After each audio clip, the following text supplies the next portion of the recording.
नमस्कार, आप देख रहे हैं यू न्यूज़ यूपी और मैं हूं राहुल सिंह। यूपी गुनाह में गुनाह की एक और सच्ची सनसनीखेज खबर लेकर मैं आपके सामने हाजिर हूं। यूपी के बरेली जिले में एक दिल दहला देने वाली वारदात सामने आई है। यहां पर एक छात्रा को बड़ी ही बेदर्दी से मौत के घाट उतार दिया गया। बताया जा रहा है जो छात्रा थी वो परीक्षा देने के लिए अपने घर से गई हुई थी और उसके बाद वो वापस लौट कर नहीं आती। जहां पर छात्रा की लाश मिली है, ऐसे में परिजनों ने आशंका जताई है किसी अपने ने या किसी दोस्त ने जो है छात्रा की हत्या की। बताया जा रहा है कि बरेली में 15 मई को परीक्षा देने निकली डीएलएड छात्रा नीतू गंगवार का शव एक दिन बाद 16 मई को सीबीगंज थाना क्षेत्र में बड़ा बाईपास के पास एक खेत में मिला। वो उसकी लाश जिस तरह से थी, उसने यूनिफॉर्म पहन रखी थी, मुंह से खून निकला हुआ था और उसकी बड़ी ही बेदर्दी से हत्या की गई। शनिवार को शाम 4 बजे जो है लोग जो खेतों के पास से गुजर रहे थे, उन्होंने जब एक युवती की लाश देखी तो पूरे इलाके में हड़कंप मच गया। तुरंत ही उन्होंने इस बात की जानकारी जो है सीबीगंज थाना पुलिस को दी कि एक छात्रा जो स्कूल ड्रेस में एक युवती की लाश जो है खेतों में पड़ी हुई है सुनसान जगह पर। पुलिस टीम मौके पर पहुंचती है। जिस तरह से लाश की हालत थी उसका पहचान कर पाना थोड़ा सा मुश्किल था, क्योंकि मुंह से खून निकल रहा था, उसके पूरे चेहरे पर मिट्टी लगी हुई थी। ऐसे में पुलिस ने एआई की मदद से जो है छात्रा का चेहरा साफ करके सोशल मीडिया पर उसकी फोटो को डाला ताकि उसकी पहचान हो सके। आसपास के लोगों से, गांव वालों से पूछताछ किया गया तो कोई भी उस युवती के शव को पहचान नहीं पाया था। इस दौरान जब सोशल मीडिया पर युवती की फोटो वायरल हुई तो परिजनों ने 16 तारीख को जो है उस लाश की पहचान, उस फोटो को पहचान कर सीबीगंज थाना पुलिस से संपर्क किया कि ये हमारी बिटिया है जो लापता है, 15 तारीख को परीक्षा देने गई थी, तब से लापता है और हमने इस बात की शिकायत जो है थाने में दर्ज कराई थी। जिसके बाद परिजन सीबीगंज थाने पहुंचते हैं। उन्हें जो छात्रा नीतू थी उसकी शव को दिखाया गया, जिसमें परिजनों ने जो है ये पहचान की कि हाँ ये उनकी ही बेटी है। इसके बाद परिजनों का रो रो कर बुरा हाल है। अब पुलिस टीम जो है इस पूरे मामले में, क्योंकि जिस तरह से पूरी वारदात को अंजाम दिया गया वो साफ दिख रहा है कि हाँ छात्रा को धोखे से यहाँ लाया गया और फिर बड़ी ही बेदर्दी से उसकी हत्या कर दी गई है। अब पुलिस टीम जो है इस पूरे मामले की जांच पड़ताल में जुटी है कि आखिर नीतू गंगवार 23 साल की नीतू को किसने मौत की घाट उतारा, कैसे वो यहाँ पर आई और आखिरकार कौन वो शख्स है जिसने नीतू को इतनी बेदर्दी से मौत की घाट उतारा। अब पुलिस ने सबसे पहले परिजनों से पूछताछ की है कि क्या कैसे घटनाक्रम है। वहीं पुलिस की 4 टीमें जो हैं सीसीटीवी फुटेज की मदद से जो है जांच पड़ताल कर रही। परिजनों ने 4 मतलब कहें दोस्तों के ऊपर जो है शक जताया है। कुछ दोस्त हैं जो नीतू के थे, उन पर शक जताया है कि हो सकता है उनमें से किसी ने इस पूरी वारदात को अंजाम दिया है, लिहाजा पुलिस उनकी भी जांच पड़ताल में जुटी हुई है। अब कैसे क्या घटनाक्रम रहा हम आपको सबसे पहले बताते हैं ताकि आपको पूरा मामला समझ में आए कि ये घटनाक्रम जो है वो है कैसे। जो नीतू के पिता हैं सोमपाल गंगवार, जिनकी उम्र करीब 50 साल है, उन्होंने बताया कि वो बरेली जिले के शीशगढ़ थाना क्षेत्र के मानपुर गांव में रहते हैं। उनका खुद का सुभाष चंद्र बोस आदर्श विद्यालय है, मतलब उनका जो मृतक छात्रा है उसके पिता सोमपाल गंगवार, उनका गांव के पास जो है सुभाष चंद्र बोस आदर्श विद्यालय स्कूल खुद वो चलाते हैं। उनके परिवार में 4 बच्चे हैं, जिनमें सबसे बड़ी बेटी है पूजा कुमारी जिसकी उम्र करीब 26 साल है, उसकी शादी हो चुकी है। दूसरे नंबर पर नीतू थी। तीसरे नंबर पर बेटी अर्चना है जो करीब 20-22 साल की है, वो जीएनएम कर चुकी है। और सबसे छोटा बेटा संजय जो 20 साल का है, वो बी फार्मा की पढ़ाई कर रहा है। सोमपाल की पत्नी जो है राजो देवी जो है वो हाउस वाइफ है। सोमपाल ने बताया कि बेटी नीतू गंगवार जो है वो बहेड़ी के दर्शन सिंह डिग्री कॉलेज से डीएलएड की पढ़ाई कर रही थी। उसका परीक्षा केंद्र फरीदपुर स्थित छत्रपति शिवाजी इंटर कॉलेज में पड़ा था। वो बरेली के इज्जत नगर के आलोक नगर के रहने वाले अपने मौसा प्रेम शंकर के यहाँ रहकर पिछले 3 दिनों से पेपर दे रही थी। शुक्रवार को वो रोज की तरह परीक्षा देने के लिए घर से निकली, लेकिन शाम तक घर नहीं लौटी। इसके बाद परिजन उसकी तलाश में जुट गए। नीतू के मौसा प्रेम शंकर ने बताया कि वे आलोक नगर थाना क्षेत्र के इज्जत नगर में रहते हैं और हाँ माफ करना, इज्जत नगर थाना क्षेत्र के आलोक नगर में रहते हैं। नीतू उनके घर पर ही रहकर परीक्षा देने के लिए आई थी।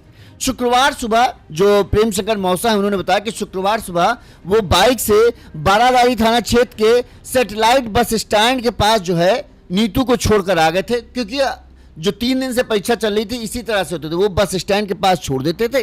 बिटिया जो है वो नीतू जो है बस स्टैंड से किसी तरह से साधन से जो है वो परीक्षा देने जाती थी, फिर आ जाती थी, ऑटो से शाम को वापस आ जाती थी। प्रेम शंकर ने बताया कि शुक्रवार को शाम को जब परीक्षा देकर नीतू नहीं लौटी तो उन्हें चिंता होने लगी क्या हुआ। इसके बाद वो शाम 7 बजे इज्जत नगर थाने पहुंचे और वहां इस बात की सूचना दी कि जो हमारी भांजी है वो परीक्षा देने गई थी और अभी तक लौट कर नहीं आई है और हमें चिंता हो रही। पहले तो प्रेम शंकर ने बताया कि पहले तो पुलिस ने उनकी कोई मदद नहीं की। पुलिस ने कहा कि मामला बारादारी थाना क्षेत्र का है, वहां पर जाकर तहरीर दीजिए, वहां पर शिकायत दीजिए। इसके बाद 12 बजे रात में वो बारादारी थाने पहुंचे और यहां पर उन्होंने पुलिस में तहरीर दी। उनसे कहा गया कि लड़की की सुबह फोटो लेकर आइएगा, सभी थानों में डिटेल भेज दी जाएगी और फिर जो भी जो सीसीटीवी वगैरह हैं उन सीसीटीवी वगैरह को भी हम जांच करेंगे। एक तरीके से कहें शुरुआत में जो है पुलिस से जो नीतू के घर वाले हैं उनको कोई खास मदद मिली नहीं, ये उनका कहना है। वहीं रात के करीब 1:30 बजे जब परिजन घर लौटे, सुबह 9 बजे फरीदपुर कॉलेज पहुंचे, जहां पर यह था कि कॉलेज आई है कि नहीं आई पहले ये जांच करो। सुबह कॉलेज पहुंचे, यहां पर कॉलेज का सीसीटीवी फुटेज चेक किया गया तो लड़की 12:39 पर कॉलेज से अकेले निकलती दिखाई दी। इसके बाद से वो नजर नहीं आई। उसके बाद परिजन फरीदपुर थाने गए, वहां पर यह बताया कि थाने से कॉलेज से जो है भाई सीसीटीवी कैमरे में जो छात्रा है वो कॉलेज गई है और कॉलेज से निकलते हुए दिखे है। वहां पर परिजनों ने रिपोर्ट दर्ज कराई, पुलिस ने उनकी तहरीर ली और जो है जांच पड़ताल कहा शुरू किया। परिजनों का कहना है कि जो हमने शिकायत दर्ज कराई थी कि हमें कुछ जो नीतू के दोस्त हैं उन पर शक था, लिहाजा हम कह रहे थे कि जो दोस्त हैं उनके खिलाफ आप शिकायत दर्ज कीजिए, लेकिन पुलिस ने अपने हिसाब से शिकायत गुमशुदगी की दर्ज की। ठीक है, उनका क्या था कि चलो हमारी बेटी की तलाश की जाए किसी तरह से। जो नीतू के मौसा जी थे उन्होंने बताया कि कुछ लड़कों से अक्सर नीतू की फोन पर बातचीत होती थी। अब पढ़ाई डीएलएड की पढ़ाई कर रही थी, जाहिर सी बात है जो साथी छात्र होंगे उनसे बातचीत होती होगी। 15 मई तक उनकी बात हुई थी, लेकिन जब बेटी लापता हुई और उनसे संपर्क साधने की कोशिश की गई तो उन्होंने साफ मना कर दिया कि हमारा मतलब नीतू से कोई बातचीत हाल फिलहाल हुई नहीं। तो इस वजह से परिजनों को उन दोस्तों पर शक है। वहीं नीतू के जो अंकल है उन्होंने बताया कि हम लोगों ने कॉलेज जाने वाले रास्ते की सीसीटीवी चेक कराए, जिसमें वो स्कूल जाते हुए तो दिखी है लेकिन वापस लौटते नहीं दिखाई दी। जिसके बाद हम लोग मतलब जो सीसीटीवी रास्ते में लगे हैं उनमें से कई सीसीटीवी चेक कराए गए तो उसमें एक सीसीटीवी मतलब कई सीसीटीवी कैमरे में जो नीतू है वो अपने स्कूल जाते हुए दिख रही, कॉलेज जाते हुए दिख रही, लेकिन कॉलेज से बाहर निकलते हुए दिखिए, लेकिन जो जिस रूट से वो आती थी घर उस रूट से वो नहीं दिखाई दी। परिजनों को शक है कि स्कूल से निकलते ही वो किसी ने उसको भरोसे में लेकर अपने साथ बिठाया और फिर उसकी हत्या की वारदात को अंजाम दिया गया है, ये परिजनों को शक है। वहीं हाँ, परिजन कह रहे थे कि हम अपने तरफ से जांच पड़ताल कर रहे थे, वहीं जो है पुलिस अपनी तरफ से जांच पड़ताल कर रही थी। परिजनों ने बताया कि 16 मई की रात 8 बजे उन्होंने जब सोशल मीडिया फेसबुक या इंस्टाग्राम जो है वो जब देख रहे थे, इस दौरान उनके घर के एक सदस्य ने जो है वो फोटो देखी, नीतू की फोटो देखी। जब फोटो देखी तब उन्हें हुआ कि ये तो हमारी बिटिया है, जबकि उन्होंने थाने में जाकर शिकायत दर्ज करा दी थी। जैसे ही फोटो देखी तो उन्होंने जो है ये समझ में आया कि उस जो पोस्ट था उसमें युवती की पहचान के बारे में लिखा था कि ये लड़की की लाश हमें मिली है और जो कोई भी इसे जानता हो वो हमसे इस तरह से संपर्क करे, इस सारी की डिटेल उस शेयर में थी। जिसके बाद परिजनों ने फोटो देखकर सीबीगंज थाने पुलिस से संपर्क किया और पोस्टमार्टम हाउस पहुंचे। वहां पर पुलिस ने परिजनों को लड़की का शव दिखाया। जैसे ही लड़की की लाश को परिजनों ने देखा, नीतू के पिता ने देखा, माँ ने देखा, जो है उनका रो रो कर बुरा हाल था कि हमारी बिटिया को किसने इतनी बेदर्दी से मार दिया। लड़की के पास से जो जो सामान मिला था वो भी पुलिस ने परिजनों को दिखाया कि भैया इसका ज़्यादातर ड्रेस ही मिली और उसके अलावा कुछ सामान नहीं मिला। नीतू का आई कार्ड जो था वो गायब था, उसके पास जो मोबाइल था वो भी पुलिस को गायब है। अब परिजनों को आशंका है कि नीतू की पहचान ना हो सके, इसलिए ये सब चीजें जो हैं, जो हमलावर है, जो हत्यारा है, वो अपने साथ लेकर चला गया है। वहीं इस मामले में बरेली के एसएसपी अनुराग आर ने बताया कि शुरुआती जांच में ऐसा लग रहा है कि युवती की बड़ी ही बेदर्दी से गला दबाकर हत्या कर दी गई है। शुरुआत में शव की शिनाख्त नहीं हो पाई थी, लेकिन अब पहचान हो गई है। पुलिस की 4 टीमें जो हैं इस पूरे हत्याकांड के मामले में जुटी हुई हैं। परिजनों से पूछताछ की जा रही है, क्या उनकी किसी से कोई रंजिश, क्या किसी पर उन्हें शक है। तो परिजनों ने कहा है कि हमारा किसी से कोई झगड़ा या दुश्मनी नहीं थी कि जिसके चलते कोई हमारी बिटिया को मार दे। पिता कहना कि हम तो खुद ही एक स्कूल चलाते हैं, हमारे यहाँ खुद छोटे छोटे बच्चे आते हैं, तो हमारा दुश्मनी जैसा करने वाला हमारे पास कुछ है नहीं। पुलिस अब जांच पड़ताल कर रही है। जिस तरह से लाश मिली थी, गले पर कसाव के निशान है, यानी किसी कपड़े या उससे गला दबाकर जो है हत्या की गई है। वहीं कोहनी, घुटनों पर चोट के निशान और घसीटने के निशान मिले हैं। ऐसा लग रहा है कि हत्या से पहले जो है नीतू ने अपने आप को बचाने के, हत्यारे से बचाने के लिए काफी संघर्ष किया है। उसके हाथ में, मुट्ठी में जो है मिट्टी बंद हुई मिली, यानी उसने अपने आप को बचाने की काफी कोशिश की है, लेकिन हत्यारा जो है उस पर हावी रहा और उसने बड़ी ही बेदर्दी से नीतू को मौत के घाट उतार दिया। अब पुलिस ने इस मामले में पहले क्या कहा वो हम आपको सुनाते हैं, फिर हम इस पर बात करते हैं कि आखिर कौन हो सकता है जो नीतू की हत्या करे। जैसा कि थाना सीबीगंज क्षेत्र में एक 16 वर्षीय छात्रा की बॉडी प्राप्त हुई है, सर क्या कहना चाहेंगे इसमें? एक लड़की की डेड बॉडी मिली है थाना सीबीगंज क्षेत्र में, खेत में सूचना प्राप्त हुई थी कि एक लड़की की डेड बॉडी है। तत्काल पुलिस मौके पर पहुंची है, फील्ड यूनिट मौके पर पहुंची है। हम सभी लोग घटनास्थल का हम लोगों ने निरीक्षण किया है। लगभग 18 के आसपास की लड़की की एक डेड बॉडी यहाँ मिली है। प्रथम दृष्टया देखने से लग रहा है कि गला दबा के हत्या की गई है। कुछ इंजरीज नीज पे और कोहनी पे हैं, जो कंट्यूजन टाइप की इंजरीज है। फील्ड यूनिट के द्वारा एविडेंस कलेक्शन किया गया है। बॉडी को अभी मॉर्चरी हाउस भेजा गया है। आसपास के थाना क्षेत्रों में पता किया जा रहा है कि कौन इस एज ग्रुप या इस हुलिया की कोई भी अगर बच्चियां हैं या लड़कियां कोई ऐसी हैं जिनकी गुमशुदगी लिखी गई है या कोई एफआईआर दर्ज है, तो उसके बारे में भी जानकारी की जा रही है। जो कपड़े हैं उसके आधार पे भी सभी थाना क्षेत्रों में टीमें गठित करके शिनाख्त का प्रयास किया जा रहा है। दोनों एसओजी टीम, सर्विलांस टीम, सब लोग मौके पे हैं। हम लोग 4 टीम इसमें गठित कर रहे हैं। 4 टीमें गठित करके शिनाख्त कराना और शिनाख्त के बाद इस घटना का संपूर्ण अनावरण कराना, पोस्टमार्टम भी वीडियोग्राफी में करा के जो भी पोस्टमार्टम रिपोर्ट की फाइंडिंग्स आएंगी उनके आधार पर भी इन्वेस्टिगेशन को आगे करेंगे और बहुत जल्दी घटना का अनावरण सुनिश्चित किया जाएगा। सर जैसा कि यूनिफॉर्म से अभी कंफर्म नहीं हो पाया था कि किस छात्रा की स्कूल की वो जो कपड़े हैं, नीले कलर का सलवार है और कुछ सफेद टाइप के कलर का सूट है, जो देखने से लग रहा है कि ये कोई स्कूल यूनिफॉर्म हो सकती है। तो उसके बारे में भी अलग अलग स्कूल जो आसपास के हैं वहाँ क्या यूनिफॉर्म है, क्या वर्दी है, उसको भी चेक किया जा रहा है। जो भी स्कूल जैसे हैं जहाँ पे इस तरह की यूनिफॉर्म होगी वहाँ भी हम लोग जाके प्रयास कर रहे हैं कि पता चले कि बच्ची कौन है और शिनाख्त हो और उसके बाद घटना का अनावरण सुनिश्चित किया जाए। Thank you. अब पुलिस पूरे मामले की जांच पड़ताल करी। जहां पर ये इलाका है जो सीबीगंज थाना क्षेत्र का बड़ा बाईपास का क्षेत्र है, रोड से काफ़ी अंदर ये जगह पर है। ऐसे में यहाँ पर नीतू को लाना सबसे बड़ी बात है। कोई दुश्मन या जिससे नीतू को खतरा होगा, कोई अनजान आदमी यहाँ तक नीतू को बिना धोखे में रखे ला नहीं सकता, ठीक है। क्योंकि रास्ते में अगर कोई अनजान आदमी उसे किडनैप करेगा तो कोई उसे देखेगा, नीतू चीखेगी, चिल्लाएगी, ऐसा कुछ नहीं हुआ, किसी ने नोटिस चीज नहीं की, ठीक। जिस तरह से ये पूरी घटनाक्रम है, ऐसा लग रहा है नीतू को बड़े ही धोखे के साथ, यानी नीतू के साथ जो भी जिसने भी, चूंकि पुलिस को भी यही लग रहा है कि किसी करीबी ने ही इस पूरी वारदात को अंजाम दिया है, जो जिसके ऊपर नीतू खूब भरोसा करती है। नीतू को यहाँ पर धोखे से लाया गया, नीतू के भरोसे का फायदा उठाया गया। नीतू जिस शख्स पर भरोसा करती थी वो उसको यहाँ तक लाया और यहाँ पर फिर उसे जब मारने की कोशिश की गई तो उसने अपने आप को बचाने की कोशिश की।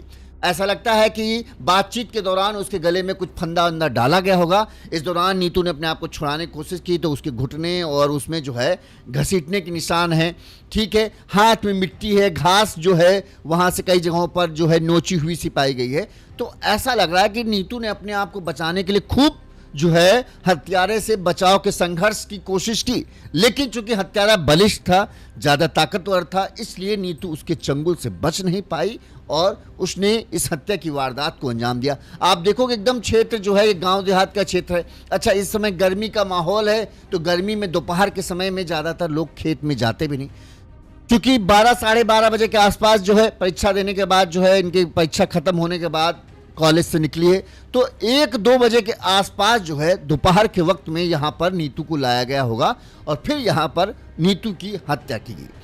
परिजनों ने 4 दोस्तों के ऊपर हत्या का शक जताया है। पुलिस की 4 टीमें जो हैं पूरे मामले की जांच पड़ताल में जुटी है, लेकिन माना यही जा रहा है, पुलिस को भी शुरुआती तौर पर ऐसा ही लग रहा है कि इस हत्याकांड में कोई ऐसा शख्स शामिल है जिस पर नीतू बहुत ज़्यादा भरोसा करता। अब चूंकि बड़ी है तो प्रेम प्रसंग वाला भी मामला हो सकता है। क्या कोई ऐसा तो नहीं था शख्स जो नीतू को एक तरफा प्यार करता हो और नीतू को लगातार, चूंकि कॉलेज के लड़का लड़की हैं तो अक्सर यहाँ पर अट्रैक्शन एक दूसरे के लिए बन भी जाता है, तो इसमें कोई आश्चर्य की बात नहीं। कोई लड़का जो हो नीतू को पसंद करता हो, नीतू सिर्फ उसे दोस्त समझती हो, लेकिन उसके दिल में कुछ और। वो नीतू जो है दोस्ती के नाते, क्योंकि शायद जो नीतू के अंकल हैं उन्होंने इस बार की बाद जानकारी दी है कि 14 मई को बाइक से एक लड़का जो है नीतू को घर से थोड़ा पहले छोड़कर गया था। तो अब अगर कोई कहीं दोस्त होता तो शायद वो नीतू के घर पर ही उतारता और नीतू उसे घर वालों से बताने में हिचकती नहीं कि ये हमारा दोस्त है, तो उतना कुछ नहीं। हो सकता है कि ये जो लड़का है घर से थोड़ा पहले छोड़ गया, तो नीतू इस बारे में जो है नहीं चाहती थी कि घर वालों को पता हो कि हाँ भाई उसको कोई लड़का जो है वो छोड़ने आया है या कुछ कोई दोस्त है। ठीक, तो हो सकता है कोई ऐसा शख्स इस पूरे मामले में साथ। देखिए अभी हम ये मान रहे हैं, ठीक है, सच क्या है ये तो जब हत्यारा पकड़े तब आएगा। लेकिन जैसा कि जो उनके मौसा ने कहा कि 14 तारीख को एक लड़का जो है वो नीतू को बाइक से घर से थोड़ी देर पहले छोड़ गया। अब पुलिस जो है उस जगह के सीसीटीवी फुटेज खंगाल ली जिसमें वो बाइक और वो लड़का जो है अगर दिख जाएगा तो पुलिस के लिए उससे पूछताछ करना पुलिस शुरू करेगी कि भाई क्या मामला है, तुम जब 14 तारीख को छोड़ने गए तो 15 तारीख को जब वो छात्रा गई तो तब तुम कहाँ थे, क्या तुम उससे मिले हो, तुम्हारा उससे क्या रिश्ता है, ये तमाम बातचीत होंगी। वहीं नीतू का मोबाइल अभी गायब है, लेकिन नीतू के मोबाइल की कॉल डिटेल निकालना कोई उतनी मुश्किल काम नहीं। पुलिस नीतू के मोबाइल की कॉल डिटेल निकालेगी जिससे ये पता चलेगा कि नीतू जो है किससे किससे बातचीत करती थी, क्योंकि जो परिजन जो अंकल हैं जो मौसा हैं उन्होंने कहा है कि नीतू की कई लड़कों से जो है बातचीत थी, मतलब जो साथ में पढ़ते होंगे, जो अपना नोट वोट शेयर करते हैं आजकल, चूँकि को एजुकेशन है, मतलब लड़का लड़की सब एक ही साथ पढ़ते हैं, तो उनमें बातचीत होना लाजमी बात है। इसमें कोई वो नहीं है कि नहीं अगर वो 3-4 लड़कों से बातचीत करती हो तो उसको वो कहें कि चरित्र ठीक नहीं था। जब एक कॉलेज में एक ही क्लास में है, 4-6 लोगों से लड़के भी वहाँ लड़के भी पढ़ रहे हैं लड़कियाँ भी पढ़ रही हैं, तो सबसे दोस्ती बातचीत होती है, पढ़ाई के सिलसिले में लोग बातचीत भी करते हैं। तो अब पुलिस देखेगी कि आखिर किस शख्स से जो है नीतू की ज़्यादा बातचीत होती थी, उससे ये पता चलेगा कि हाँ ये जो शख्स है ये नीतू का ज़्यादा करीबी था और नीतू शायद इस पर ज़्यादा भरोसा करती है। पुलिस उन्हीं लोगों को सबसे पहले ढूंढेगी जिन पर नीतू की ज़्यादा बातचीत का वो हो और जिनसे ऊपर ये हो कि हाँ नीतू भरोसा करके उनके साथ बैठ सकती है, यानी बाइक से, क्योंकि कॉलेज से यहाँ तक लाना इतने सुनसान एरिया में पैदल आना संभव नहीं है, ठीक है, बाइक वाइक से ही हो सकता है यहाँ तक लाया गया हो। नीतू अपने जो दोस्त के साथ आई हो उसके इरादों से पूरी तरीके से अनजान थी। अब यहाँ पर हम ये कहानी मान सकते हैं, एक तो 2 बातें हैं। पहली बात ये हो कि नीतू से कोई लड़का जो है एक तरफा प्यार करता हो, नीतू उसे अपना दोस्त समझती हो, वो लेकिन नीतू को प्यार करता हो। उसने नीतू को प्रपोज किया, नीतू ने उसके बात को इनकार कर दिया कि नहीं भाई हमारे लिए ये सब मैटर नहीं, हमें अभी पढ़ाई पे फोकस करना है, तो वो चीज़ ये बर्दाश्त नहीं कर पाया और उसने हत्या कर दी। ठीक, दूसरी बात अगर हम देखें और भी इस तरह के जब केस सामने आते हैं जहाँ पर युवती की हत्या की बात सामने आती है, तो यहाँ पर ये भी सामने आता है कहीं ऐसा तो नहीं है कि नीतू को और कोई लड़का जो है दोनों प्रेम प्रसंग में हो और किसी बात को लेकर उनके बीच में झगड़ा हुआ, क्योंकि जलन जो इस उम्र के लड़के होते हैं, लड़के लड़कियां होते हैं 20-22 साल के, उनमें एक दूसरे की नफरत बहुत, एक गुस्सा बहुत जल्दी आता है कि तुम मेरी प्रेमिका होकर, तुम मेरे दोस्त होकर तुम उससे क्यों बात कर रही थी, या किसी और से बात करते हुए देख लिया तो उसको दिमाग में शक भर गया कि अच्छा ये किसी और से भी बात करती, तो कहीं इस वजह से इस पूरी वारदात को अंजाम नहीं दिया गया, ये भी पहलू है।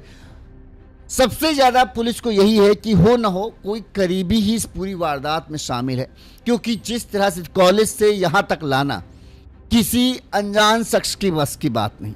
कहीं ना कहीं नीतू को मौका मिल जाता, क्योंकि जहाँ पर खेत वेत है वहाँ पर घसीटने के निशान, मिट्टी नोचने के निशान, मिट्टी हाथ में मिट्टी होने के निशान, ये बताते हैं कि जब तक नीतू को यहाँ लाया गया तब तक नीतू जिंदा थी।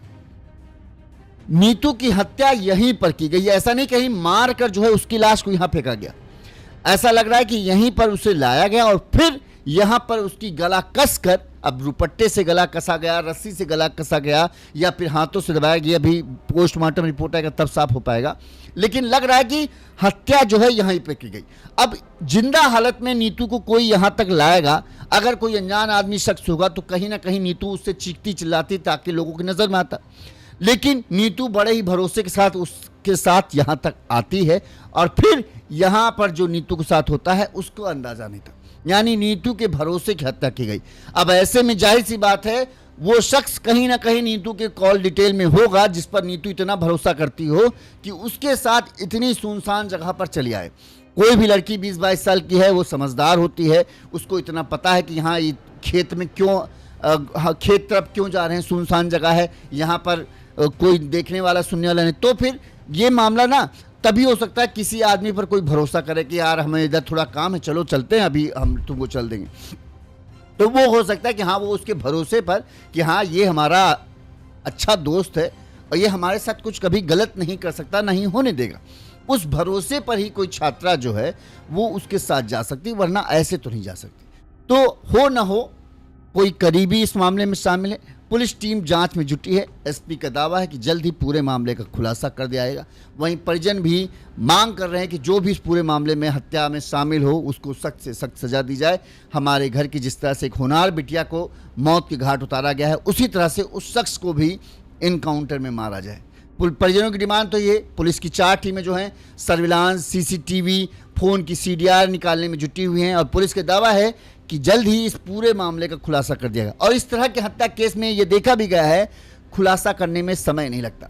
पुलिस को बस मोबाइल की डिटेल निकालनी है, डिटेल से वो नंबर छांटने हैं जिन नंबर पर जो हाल फिलहाल में नीतू की खूब बातचीत होती हो। और ऐसा कौन शख्स है जिस पर नीतू इतना ज़्यादा भरोसा करती है। जाहिर सी बात है नीतू की जो साथ में पढ़ने वाले जो लड़कियां होंगी उनसे पूछताछ की जाएगी, जो कॉलेज के लोग होंगे उनसे पूछताछ होगी, तो पता चल जाएगा कि अगर कोई शख्स, कोई युवक जो है नीतू का बेहद करीबी होगा तो नीतू के साथ पढ़ने वाली कोई ना कोई छात्र तो होगी जो उसकी बेस्ट फ्रेंड होगी, जिसे उसके कई कहें करीबी राज पता होंगे जो परिजनों को ना पता हो, वो शायद उससे पता हो। तो अब पुलिस ढूंढ रही है, जल्द ही पुलिस के नए इस मामले में खुलासा होगा। आपको क्या लगता है कि नीतू का हत्यारा कौन हो सकता है, हमें कमेंट करके जरूर बताएं। इसी तरह से गुनाह की तमाम खबरें हम आप तक पहुंचाते रहेंगे।